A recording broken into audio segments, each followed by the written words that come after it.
Welcome to issue 268 of Critical Encounters, a podcast about Marvel Champions, a living card game by Fantasy Flight Games. Here, we take a good look at that most critical piece of the game, the encounter sets. We'll discuss those poorly understood characters, unfairly labeled sidewinders, and them thar various plans to shape humanity and benefit the planet, as well as those so-called lawmen intent on thwarting them. I'm one of your hosts, Maka, and tonight I've got with me that cattle rustler, Daniel. Well, Chris, I thought you were Josh. Forgive me. Well, what a delight to have you here. I understand the confusion. And also, of course, we've got that dastardly gunslinger himself, Steve. Howdy, partner. How's it going? What on earth is happening? Tarnation, Steve. I am happier than a tick on a fat dog for today's episode. Yeah, I can't wait to talk about these cowboys that we got going on. Absolutely. I'm so excited we finally get to talk about cowboys. But I suppose before we do that, do you have something on your mind tonight, Steve? Oh, well, rightly I do. I got a Patreon thank you. Well, much obliged to Scott Hill for his Patreon support. Okay, I'm not going to be able to do this the whole time. I was going to say, like, there's no way Port Vardane's kept keeping this up, but Chris, you might be able to. I'm curious. Yeah, let's see. Okay, we want to thank Scott Hill, one of our cattle rustling patrons. He's been a patron for a long time in the show. We love our patrons, and we want to say a big thank you to Scott. We do need a new job for him, and if I had been really thinking about this, I'm sure we could have tied it in better, but we are looking for somebody who's going to help with our viral development in our rabid animal lab. Oh, that was getting out of hand. I'm glad you found someone, Steve. That's a pestilence right there. It is. So what we really need, what we're going to need him to do, like the job requires him to test our rabid animals, test the viruses on our rabid animals before we set them free, on the unsuspecting populace. Because we would not want to send out any animals back into the wild that might have a clean bill of health. It'd just be villainously unprofessional of us. Definitely. Yeah. And on a side note, Scott, if you know anyone interested in collecting rabid and infected animals off the streets, we might also have an opening for them. So, yes. Thank you, Scott. We have so many empty cages. Too many. Yes. Yeah. Thank you to Scott and to all of Thank our you, patrons. Scott. We really Thank you. appreciate it. Thank you kindly. Okay, I think maybe, Daniel, we should address Chris's affectation going on tonight. Maybe. Well, it reminds me of what's on my mind tonight, Steve. Oh, well, what is that, Daniel? What is on your mind tonight? So a couple things, but Chris's accent makes me think of the family vacation I just got back from. So the whole family's on spring break here, and we got back today, just hours ago, from a little jaunt around Western Virginia. So, well, we got all the way to Roanoke, which is in Western Virginia. And Chris, you would fit right in there with that accent. They've got excellent. Got a pretty a nice one in Roanoke. But Steve, I want to talk about our celebrity or lack thereof. You know how you and I have this dream that we'll be in a game store and someone will ask us, "Hey, are you Steve or are you Daniel from Critical Encounters?" You're like, that's our dream, right? That is the dream. I'm really hoping your dream has come true. So get this. On the way to Roanoke, we stop in Stanton, Virginia to have lunch. Stanton, by the way, if anyone's never been to Stanton, Virginia, it's spelled Staunton, but you immediately know that you're not local if you say Staunton. It's Stanton, okay? So if you go there, it is a great town. It's absolutely wonderful little place. And they have a great game store there called the Dragon Horde. So I walked in there with Lorna, okay? There's one table in the place right near the front door. I open it up. There's these three dudes playing our very game. Oh, okay. So Excellent. I'm like, okay. The scene is set. This is it. This is going to be my moment. This is going to be that celebrity moment that we're going to have not just in Chile, but we can have it here. So I say, hey, fellas, what are you playing? And they're like, we're doing Black Widow. I'm like, oh, she's nice. And one guy's like, no, she's not very nice at all. Only one guy even looked at me. The other two were just intent on their cards. They didn't say anything to me. Nothing. But like, I hammed it up, Steve. I'm a little embarrassed. I asked them, like, what mods are you using? You kept talking. I gave them as many opportunities to recognize my voice as I possibly could. I even called out to Lorna, who I know people who listen to this cast would know that that's her name. I'm like, hey, Lorna, did you see anything that you're looking for? You know, whatever I said. Right. Nothing. So if we're not going to be famous where people are actually playing the game, I don't know what, man. Yeah. And then I went into 2 other game stores on the trip, and one in Roanoke, one in Charlottesville, where we spent a good chunk of time too, which is another great town. No one recognized us. My name. That's just a shame. That dog won't hunt. I tell you, walking to the Dragon Horde, I'm like, this is it. I'm finally gonna have that moment Steve and I've always dreamed of. So if you are those 3 guys that were in Dragon Horde playing, you missed your chance to meet a real life celebrity moment. Yes, Yeah. And what a shame. Thanks for the one guy who was nice and talked to me, but they were very busy. They were beating up on Black Widow. I hope they lost that game. For failing to recognize you, I hope they lost that game. They lost something, Chris. I'll tell you that. Yeah, so that's what I want to talk. I want to talk about celebrity or lack thereof, because I really don't know what it's going to take now if that wasn't it. Yeah, that didn't do it. So. I mean, good Lord. But my failed celebrity status is not what we're here for. Steve, what's going on tonight? Yeah, well, Chris, I think, is mistaken. He thinks we're going to talk about cowboys, but we're going to talk about horsemen. Yeah, 4 of them. Cowboys, horsemen, same thing. It's 4 cowboys of the apocalypse. I see the confusion. Yeah, okay. These are not your classic Western cowboys, Chris. These are war, death, pestilence, famine. And Sabah Nur, apocalypse, Marvel champions. Well, butter my butt and call me a biscuit. But I mean, I did dress up for this. I mean, I even bought some leather chaps that now, when seeing you 2 around the lair, I realized maybe I was supposed to put them over pants. Well, not just the chaps. I was going to ask you why you were kind of doing your Steven Tyler thing here, or David Lee Roth, but it's just so now I get it. Yeah, the assless chaps. Oh, wonderful. Well, it's Mike's chair, so it's okay. Whatever. Yeah. Well, sorry, Mike. And sorry for whoever comes in after whoever's following up. Yeah. Who's ever next? Yeah. I think that might be Josh. So he's probably used to it. I'm grateful to him too. He came by, a couple of weeks ago. He was in DC and he came over to the house and we played some. And he brought me a wonderful gift of wild turkey, and I'm having a little sip of that. So I'm thinking of him too. Well, so nice. Who needs fame when you've got friends like that? Yeah. All right. So, Chris, are you going to be able to do horsemen instead of cowboys? Are you okay? Are you okay with that? I guess. I mean, I was really looking forward to it. I had my 6 shooters ready, my cowboy hat. It was going to be grand, but I guess I can just do horsemen. Well, whenever appropriate, Chris, throw in some of that. All right. As long as I can do a little bit. Okay. Heck yeah. Okay, good. Yeah. Okay. All right. So what we are going to do is this is our Four Horsemen Part II. Hopefully everybody listened to our wonderful segment on lore last week, the dating game Horseman Edition. If you didn't, you should be ashamed of yourself. I'm amazed, Steve, at the buzz that has received. It is one. It is a show to listen to. Yeah, or watch. The YouTube video is excellent. Oh wow, I can't wait. Yeah, I toot my own horn, or you should lasso my own. Doggy. I don't think it's. I got to throw a shout out for that game show. I mean, Wink Martindale just passed away. I mean, he probably knew that the peak of game shows has been reached. So it was just time. Well, that's okay.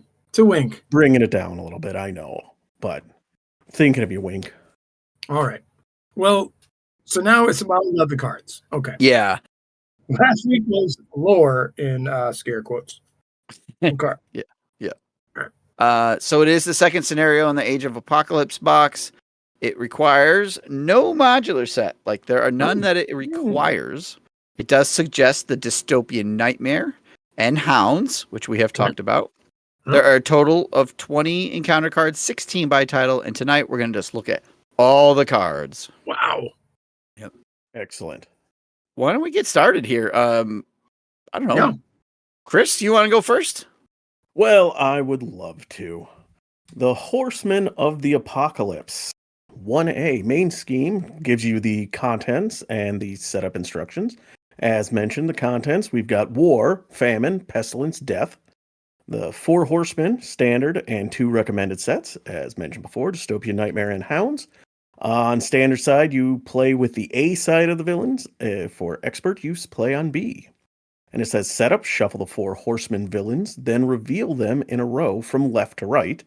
Place the active counter on the leftmost villain. And each player reveals a random side scheme from the 4 Horsemen encounter set. Okay. Flipping that over, we find the main scheme, still called the Horsemen of the Apocalypse, has a forced response. After the villain activates, move the active counter to the next villain. And if the stage is completed, the players lose the game. It comes in with 0 and goes up 1 per player. And for flavor, we get the 4 Horsemen are the most brutal servants of Apocalypse. They strike in turn using their powers as a team, like a team of cowboys. Yeah, Teamsters. Okay, so this is our multi-villain scenario out of the box. Keep that in mind because I'm going to ask you later on your favorite multi-villain scenario when we get towards the end of this. Okay. Oh, okay. Yeah, we'll see how they did. Okay, so we've got our setup, and I like that it's a random setup at the beginning, right? You could have different order every time you play, to a point. And that matters. It does. Yeah, it really matters. Although I do enjoy FFG's assessment of the player's intelligence, where it says place the active counter on the leftmost villain. See rulebook in case you needed to know what left was. That might not be what is referenced there, but yeah, we probably maybe. This is Tony, right? I don't think he trusts us. This one's Caleb. Oh, this one was still Caleb? This is Caleb. Yep. Okay. Yep. Then he definitely doesn't trust any of us. He definitely, he has no faith in any of us. Rightly so. Mm-hmm. All right. So we're going to look at our horsemen in the order that they appeared on the game show. So Daniel, would you like to talk about war? I will talk about war. War is a villain, a unique villain. Has an A and a B side. Now, the B sides will always bump up the stats 1 each. And they'll have a little more hit points. So on the A side, war has horseman traded and reads forced response. After war attacks you, if he has at least 1 hit point, discard an upgrade or support you control. War cannot be defeated while another villain has at least 1 hit point. Yikes. And he starts with 9 hit points per player. His B side is 12 hit points per player with 2 scheme 3 attack and that same forced response on the attack. Yikes. So there's going to be some common themes here with that hit point elimination defeated thing. Right. Yep. Wow. He's nasty. That losing upgrades and supports, that's mean. I suppose we'll talk strategery at the end, right? If we're trying to advise the heroes.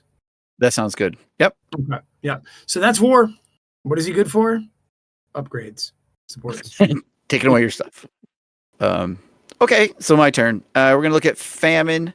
Famine's a 2 scheme, 1 attack on her A side, and a 3 scheme, 2 attack on her B side. Horseman traded with the ability, after Famine attacks you, if she has at least 1 hit point, discard the top 10 cards of your deck. Famine cannot be defeated while another villain has at least 1 hit point. And on her A side, 9 health, and on her B side, 12 health per player. So she is eating your cards. She's starving you of your options. Yeah, she's eating your deck up. Yep. Okay. Wow. Maybe not the worst of them, I find.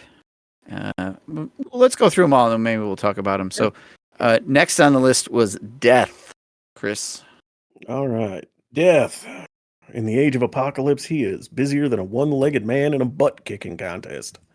So Death is a villain. Okay. Unlike all the other less important horsemen, he gets 2 traits. He is a horseman and he is aerial. On the A side, he has 1 scheme 2 attack. On the B side, he has 2 scheme 3 attack.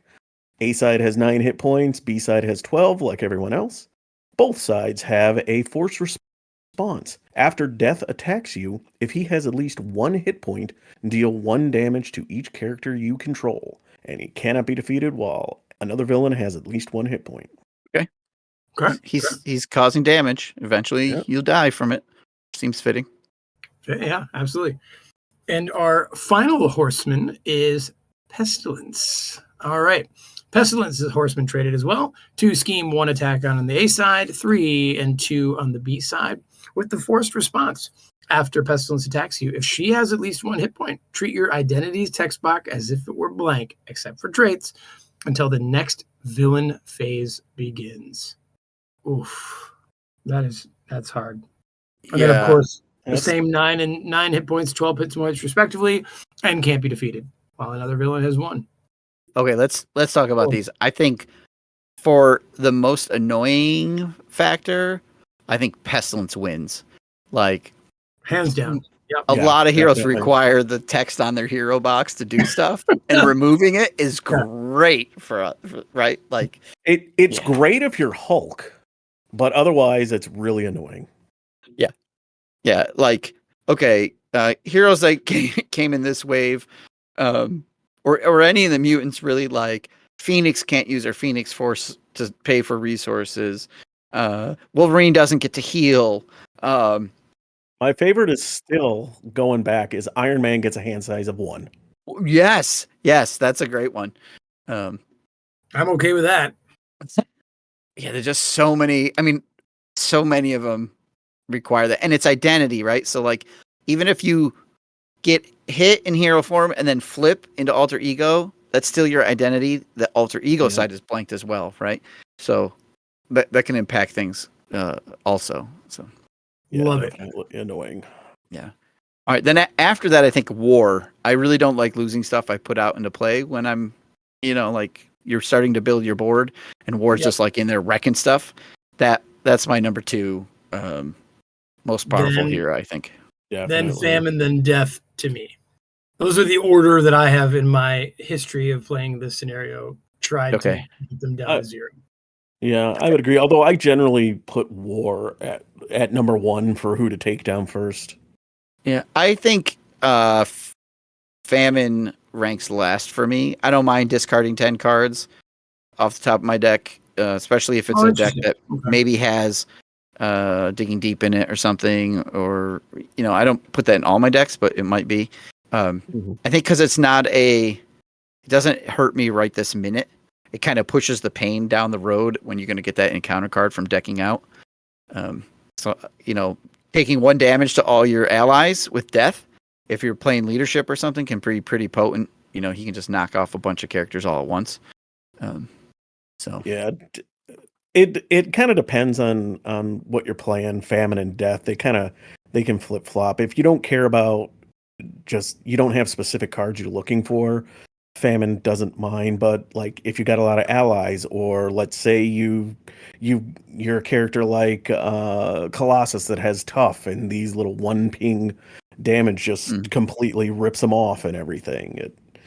He can be bad, but if you're not playing a lot of allies or you don't care about that, oh gosh, 1 extra hit point, it's not a big deal. That's true. So, but that's neat that it kind of know if these 4 can affect you in slightly different ways depending on who you're playing. So. Yeah. And this might not be the time for it, but I want to throw it out there. This scenario is so much more fun multiplayer than I imagined it would be in solo. So naturally, I've never done this in solo, so I don't know, but it seems being able to move through these guys quickly is more entertaining.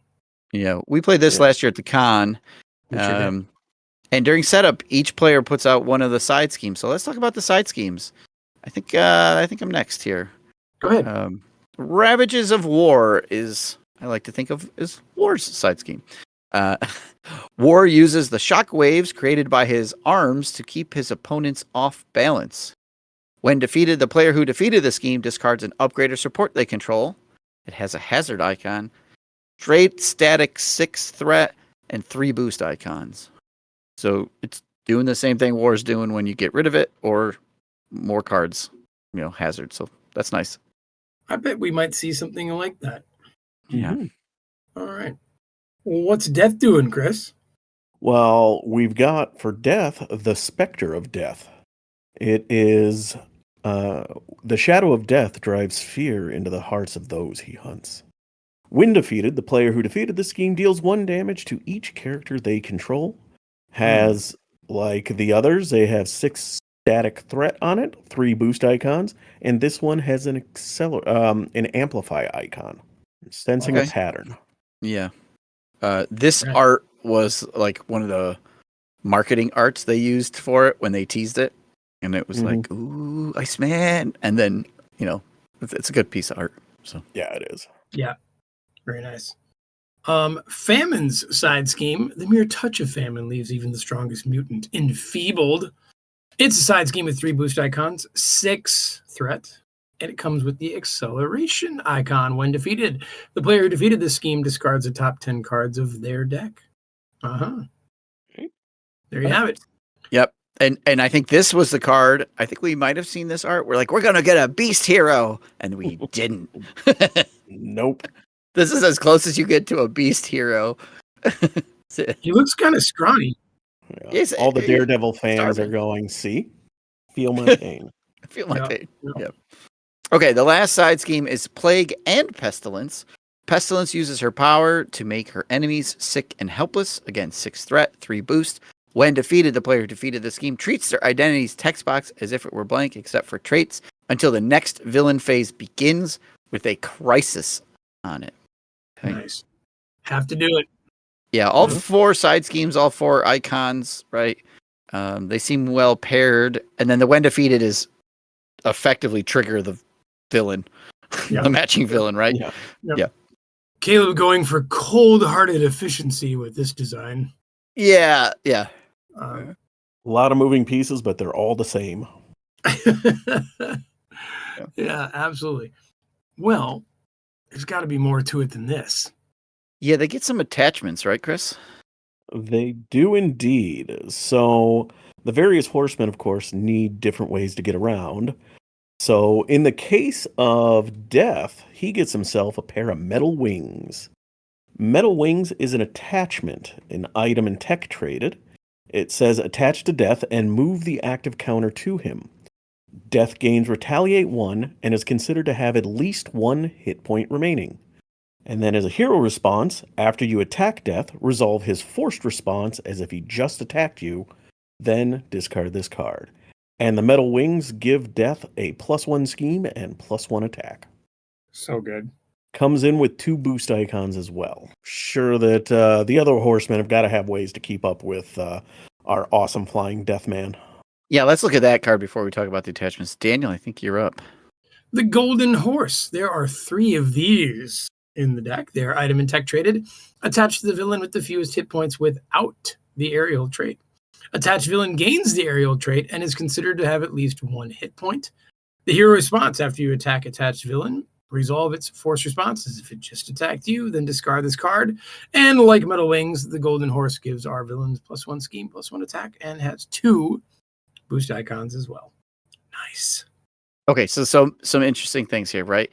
Right off the bat, they are treated as if they have 1 hit point, which means they will trigger their attack abilities when they attack because they have to have health to attack. And they're considered to have 1 hit point, which means they're not defeated. Like you can't everyone else alive longer. You because you have to defeat all 4 horsemen. You have to take all 4 horsemen down to 0 hit points at the same time, but in order to win as a hero.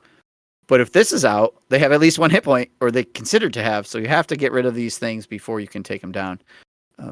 Right. So it's pretty much going to guarantee the force response comes off, unless you happen to have, I think, Sunfire or you're playing Shadowcat with Phase Strike that can take out Yeah, you can attachments with the hero rip one off. response. Yep. Yeah. Also, I think you could use like Vivian, where you can blank an attachment, So, so none of this text would be relevant, at least for the long enough to have defeated all four of Right. them or something. true. Right.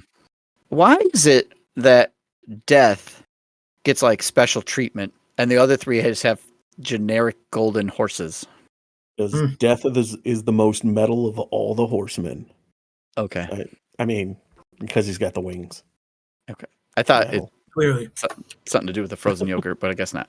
I mean, I don't want to say he's bribing Apocalypse behind the scenes, but Apocalypse is known to have a sweet tooth.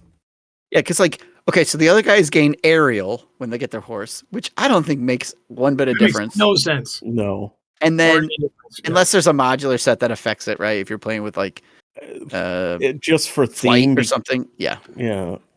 But Death gains Retaliate 1 on top of the bonus. Like, it gives them just a little bit more. So You got to remember, Steve, the rich play by their own rules. that is true. That is true. And I believe Death is the leader of the horsemen. Like, he's the chief among them, under Apocalypse kind of thing. Yeah. So, okay, they're cool. I like them. I think they're good attachments. Yeah. But there are some treacheries. So let me read you the Horsemen of War. Maybe we'll work our way through all of these and then talk about them, because we're going to see some similarities. All right. When revealed, heal 2 damage from War and give him a tough status card. He activates against you. With the boost effect, after this activation, War activates against you. Do not give War a boost card for that activation. Oh, that's fun. Yeah. Let's read through all of these and then we'll talk about him. Famine works the exact same way. The treachery, heal 2 damage from Famine, give her a tough status card. She activates against you, and the same boost after this activation. Famine activates against you. Do not give her a boost card for that activation. Horseman of Death, since he is the leader, he's a little special. He does the exact same thing. When revealed, heal 2 damage from Death and give him a tough status card. He activates against you. Same boost effect that after the activation, Death activates against you, but he does not get a boost card. Okay, and then Pestilences are the same thing, but references the Pestilence villain. Okay, so there's 4 cards. They heal damage from the associated villain, giving them a tough, and then activating them, which means they couldn't be attacking, which might trigger their ability, and will move the counter possibly, or they could be scheming, right? Mm-hmm. As a treachery card, like during the when revealed, or as a boost effect. I love this one. You get attacked by, I don't know, Death, but you flip over War's boost card. Yeah. So then War activates. So you have to deal with multiple activations, multiple triggers. That's fun. I like these cards, the way they interact. I had War boost into Horsemen of War. That was not great for my board state. Right. Oh yeah. Because he activates twice against you. Not great. Yep. Yeah. And the nice thing is the healing 2 damage guarantees. Even if you would knock them down to 0, they'll still attack, but they don't get they'll still activate, but they don't get the kickers. The healing 2 will turn those kickers right back on again. Yep. Yes. Yep. Which might not be the case if they're activating off the boost effect, but it does trigger off the when revealed. Yeah. Mm-hmm. And it keeps them in the game just a little longer. So, again, the art. 3 just shots of them, right? Pictures of the 3, and then Archangel over here just messing with Iceman. Every picture, it's him killing Iceman. So yeah, the unfortunate thing is the story they're taking from the art. That's actually what turns Archangel back to Angel, because he thinks he killed Iceman. He didn't. It's just an ice clone, but it makes him sad with guilt. I know it makes me cry a little bit. Ugh. It's the Catholic guilt from being an angel. Almost as much the fact that there's not a harpoon in this set.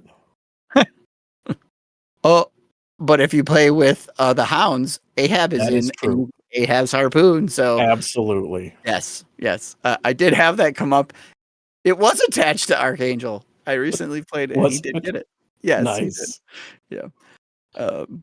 Now, Steve, there's got to be a treachery that holds us all together. Yeah, one last card. Dan, why don't you tell us all about it? Me? Yeah. Me? Or how about Chris does it, but in his fancy voice? Oh, this is a time for that voice. Yeah. Well, much like Teddy Roosevelt, here is the Rough Riders. Rough Riders is a treachery and there are 2 of them in this set. And when revealed, resolve the forced response on the active villain as if it had at least 1 hit point and attacked you. Move the active counter to the next villain and resolve its forced response the same way. Ouch. Well, yeehaw. And it has 2 boost icons. This is nasty. Yeah. And it's absolutely necessary because, Force response on one and force response on another. and it's the card that has to be there so you don't game it as a solo player and always know who's coming and blah, blah, blah. Yeah. Right. But, so this leads me to one of my larger cosmic questions. So when I was growing up, the Canadian Football League had 8 teams. 2 of them were the Rough Riders. Yeah. Wait. They might Yeah. still have 2 teams that are Rough Riders. Yes. I That don't know if doesn't they have math only right. 8 teams anymore. So Canadian. one of them was one word Rough Riders, and the other were 2 words Rough Riders. And that's how you told them apart. We need to ask Mike about that because I was always like, really? You got 8 teams. We You had, could come up we with had one like more 32 name. at the time and could come up with 32 different names. I have to imagine there had to be a lot of crazy arguments going on behind the scenes in that league that they finally just said, fine, you both can have it. One of you is Rough Riders and the other's Rough Riders. But you with the hyphen, you got to change your name. We can't have 3 teams that are Rough Riders. Golly. Yeah. Anyway. Okay. So the nice thing about this scenario, multi-villain, is I think they finally got it right where the villain only has to attack you. Sinister Six, they had to attack and damage you, which meant they often didn't do anything because you could prevent the damage. You had you had something, right? You blocked with an ally and it didn't damage you. These guys just have to attack you. Now, they could scheme and not trigger their ability, but they will still move the active token. The active token moves every time they activate, and it goes, left to right. And if you reach the right side, you bounce it back to the left, right? It circles around. But I love that it's like they just have to attack. It doesn't matter what the result of the attack. Their thing is going to go off. So yeah. Well, I'm going to bury the lead to your earlier question, Steve. I love this scenario. Good. It is hands down my favorite of the multi-villain scenarios. Yeah, so to refresh, we got the Wrecking Crew at the beginning, which was fine, but it has its limitations. Yep. There's technically multi-villain with Corvus Glaive and Proxima Midnight, right? The 2 of them. That one's pretty good. There was the Sinister Six. Also very good. Yes. Who am I missing? The 4 guys that hit like the cafeteria and stuff. Oh, the Brotherhood of Evil Mutants. Brotherhood, yeah. Yes. Is that really considered a multi-villain scenario since they're not I guess all not. out I at mean, the it is same sort of time? Yeah. Yeah, they're more like the Marauders. The Marauders. Yeah, they're more like the Marauders, where it's different. It's a different villain or a serial villain, not multiple at the same time. Yeah. So I guess this is it. Yeah, I think this hits it right because it's just a fight too. Sinister Six is you're trying to escape, so there's a lot of threat involved, and you're thwarting and trying to run out of there, and it's neat, and they bounce in and out of play. This one is like they all come after you, and you better take them down or you're dead. You're done. So. Yeah, and this one, everything's tied together to try to trigger their kickers as often as possible. The side schemes, the treacheries, everything, and the attachments, you have to trigger them to get rid of them. It's just all tied together so nicely. Yeah. Now, when you think about the modular sets they're requesting you to play with, Dystopian Nightmare is adding hazard icons and stun to you, possibly more damage, which is, slows you down going after them. So that's fun. And then the Hounds, all those little mini guard minions, which are protecting all the villains, and Ahab, who is like a 3 attack and could get his spear, and so you've got minions out there that you also have to be worried about if you're playing it as written out of the box. And the minions force you to come back to hero form. Right. So you can't hide out in alter ego. Yeah. And they'll attack you too. So, you're still getting attacked too multiple times. You're trying not to Yeah. perish. Yeah. I do think I guess my one knock against this is 12 threat per player on the main scheme. 12 is a lot of threat, even in Yeah. a solo game. It's a great scenario. Yeah, that would be either the 12 per player threat is too high or their hit points are too low. Mm. One or the other. That's interesting. They must be doing it because their force response pushes you to want to be alter ego more than maybe normal, right? Right. I guess. So they'll scheme more than you usually, perhaps. I've always played this one with a 2 on A and 2 on B. Kind of randomly figured that one out. Okay. Because you don't have to go all A or all B. You can mix and match as you randomize it. Yeah. Randomize it. And I found that helps. Because, Chris, you're right. Like a 4-player game, you can just how about I punch this guy for 9 and you punch the other guy for 9? And it can kind of be over before it begins. But now I'm curious and I'm going to have to go check. Because I know the scenarios that only have one main scheme, they tend to have higher thresholds they have on to, them. right? Other than like Rhino. Other than Rhino, I think they're all like almost all of them are like 10 plus, I want to say. And I think that's to save you to be able to go to alter ego, to be able to absorb a advance. And we start with those 3 side schemes in play. Yeah, so, like in a 3-player game. In a 3-player game. So like that, if the 3 of us are playing, we got 3 side schemes that are already doing some bad stuff to us. But 36 threat on the main scheme before you lose, which is a lot. 36 is pretty high. Is a lot. I mean, because some of these guys only have some of these only have a 1 scheme, right? I mean, Death on side A has 1 scheme. What is he doing? Right. So well, it sneaks up on you. Yeah. This happens a lot in this game where you're like, oh, that's so much threat we have to wiggle room with, and then all of a sudden you're like, wait, it's at 28. And then a crisis comes out, and you're like, oh shoot. Like, well, yeah. But it also, to me, what the other reason I think this is the best of the multi-villain is the fact that there's no like mod deck modular set that it requires. Like the customization of this one, and you could be like, I've never challenged here on thwart or whatever. Change your modulars, right? Like there's plenty of things you can do. Yeah. What are some other interesting?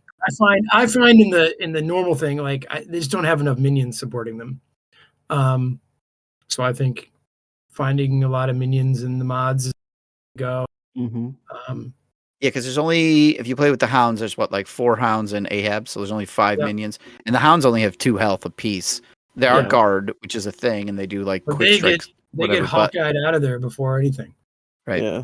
Infinites could be interesting in this one because it's another side scheme you have to worry about, and if you ignore it, then they're coming out and quick striking. And I think like, or the acolytes or like those modular sets that have like 9 dudes and teamwork. Yeah, like the Sinister Assault, where it's all the Sinister 6 guys. Yeah, or Brotherhood of Mutants. Those guys are big. Any beefy ones? The Wrecking Crew. Reavers, Wrecking Crew. So you can Crazy Gang. Yeah, Crazy Gang. Yes. Yeah. Oh, you can make this a very difficult scenario. Dan, do you have any other modular set suggestions that might go fun with this? Well, Chris inspired me. I think there's 2 plus the mandatory Western. Ooh. Cuteness and counter set there is. So I mean, everybody throw that in and then the other 2 ones. Excellent. I think all A sides and doing what they say to do, that's as easy as it gets. Daniel, did you know in the rule book on page 11, it says what left to right means? No, it says players. Well, it does, but it also says players may also customize their experiences by using a mix of side A or B as they choose. So that's in the rules. You can do that. Yeah. Well, I would never break the rules, Steve. I know. You're very you know not true. You did. You say you randomly chose. The rule book specifically No, said Steve said your that you could choice. randomly choose. I never Okay. said I randomly chose, Yeah. though I think I randomly chose. But I found that 2 and 2 is a healthy mix. 2 A's, 2 B's. Yeah. It's such a good scenario. Oh my goodness. Now, Steve, I've never done it on Octagon. Does it work? Yeah, it randomly plops 4 of them out for you, and you just it's got the health and you track it. The trick with Octagon is you have to. I use the generic green use token to represent the active villain, and you just bounce that around. So easy. Okay. Yeah. I'm surprised they don't have a active villain token as something you can spawn. Oh yeah, I'll have to look next time. They might. He's added a bunch of tokens along the way. Big shout out to the guy who runs Octagon, Alrob09 on Discord. Great job. Absolutely. He does a wonderful Thank job. you so And much. just this week, Board Game Lawyer discovered that one of the cards from Gamora's set, the cross counter Yep. image, was missing. And I reached out to Alrob and I said, "Hey, did you know this was missing?" And he said, "Oh, let's double check it." So we did a quick double check. Yep, the image was not there. And within like 15 minutes, he fixed it. He's like, just re-download the image pack from the image pack store and you will have it again. So he's like, he is on it. So kudos to him. Thank you very much. Love that. Definitely. Thank you. Because we have a lot of fun there. We have a lot of fun. Yeah. I've said my 2 pennies worth about how much I love it. Chris, what do you think of this set? Well, this scenario is sweeter than a glass of sweet tea on a hot summer day. Oh yeah. This one is great as far as the multi-villain scenarios. They really did dial it in for it. I think honestly, I slightly still prefer Sinister Six. I think just because I like the mechanic of trying to get out through threat removal is different, and that the villains kind of cycle in and out rather than always stay out there. So you don't know what's coming up next. But this one, mechanically, this one works better. So what if you had to grade this set? You had to give it a score. What do we got? I'll give it an A-. Very close to a regular A. Daniel? I agree. I'm going to give it an A- as it is, and give it an A for what the players will bring to it in terms of that they use. Cool. Because I think the scenario card as it's given to us is an A. So if you what about you, Steve? How about you, Steve? Yeah. Oh, I'll give it 4 galloping hooves. How's that? But there's only there's only 3 horses. I know, but each horse has 4 hooves. I guess 12. So it's only got I'll give it 4 out of 11 12? hooves. 11 hooves. I'll give it 11 hooves. Okay. 11 hooves. It's missing one. I was going to say 3/4 worth of hooves. That horse is missing a limb. It's got to be put down first. It's thrown a shoe. It's one of them rabbit horses Scott's going to have to help us with. Oh, yeah. This is a great one. Yeah, it's good. I think we all agree it is fun, and it is only the second scenario in the box. We have 3 more to go. Wow. Yes. I never thought we'd make it this far. I mean, I'm just Nobody about did, tapped out. Nobody did. I don't think I can go on anymore. Well, then let's end the show. Folks, do you have a fun Western rating you want to give this, or some little saying you want me to send along to Chris? Well, you can do that by emailing us at criticalencounterspod@gmail.com. We're at Critical Encounters on Facebook, and you can find our YouTube, Twitch, or Patreon by searching for Critical Encounters Podcast. And on Discord, we're Vardane, Big Foam Loaf, and Maka. Chris, is this your last show with us? I do believe it is. Oh, by tarnations. That's too bad. You've been a great Elite Minion for all these shows. Thank you for coming on for all of these. Thanks, Chris. Well, thank you as always for having me. It was a wonderful time. I appreciated every second of sitting in Mike's chair without pants. Well, if you like our show, tell your friends. If you don't like our show, tell your enemies. Apocalypse, take us out. You can fire your arrows from the Tower of Babel, but you can never strike God. I should have said something about your assless chaps.